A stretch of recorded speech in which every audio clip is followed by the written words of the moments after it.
আপনি দাড়ি কাটা পুরুষকে স্মার্টনেস বলছেন। আপনি কি জানেন না পৃথিবীর অর্ধেক চেহারার অধিকারী ইউসুফ আলাইহিস সালামের দাড়ি ছিল? স্মোকিং করা ইয়াং ম্যান কে আপনি স্মার্টনেস বলছেন। 4-5টা গার্লফ্রেন্ড নিয়ে ঘোরাকে আপনি স্মার্টনেস বলছেন। যারা প্রতিনিয়ত নতুন নতুন গার্লফ্রেন্ড নিয়ে ডেটিংয়ে যায় তাদেরকে আপনি স্মার্টনেস বলছেন। যারা অন্যের মেয়ে ও বউকে নিয়ে ঢলাঢলি করে তাদেরকে আপনি স্মার্টনেস বলছেন।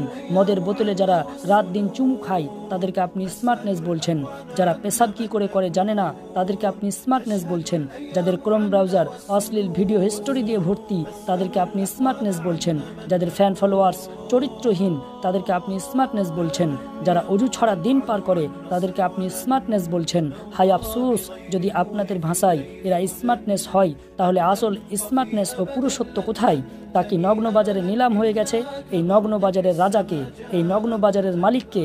আর এই আসল পুরুষত্ব ও স্মার্টনেস তো তাদের মধ্যে রয়েছে যারা আল্লাহর জন্য সব রকমের গুনাহ ত্যাগ করে, যারা আল্লাহর দিনকে আঁকড়ে ধরে, যারা রাসূলের প্রেমে পড়ে, তার সুন্নাহকে আঁকড়ে ধরে, যারা আল্লাহর জন্য বাঁচে, আল্লাহর জন্য মরে। প্রকৃত পুরুষ তো তারাই যাদের আদর্শ পুরুষ হলো ওমর, আলী, খালিদ ইবনে ওয়ালিদ, সুলতান সালাউদ্দিন আইয়ুবী, মোহাম্মদ আল ফাতে, অরঙ্গজেব আলমগীর, আরও এইরকম হাজারো বীর পুরুষ যা ইসলামের সোনালী ইতিহাসে লিপিবদ্ধ রয়েছে। আরে আমরা তো তার উত্তরসূরি যাদের সামনে বাতিল মাথা নত করতে বাধ্য হয়, যাদের ভয়ে কাঁপে কুফর ও তাগুত।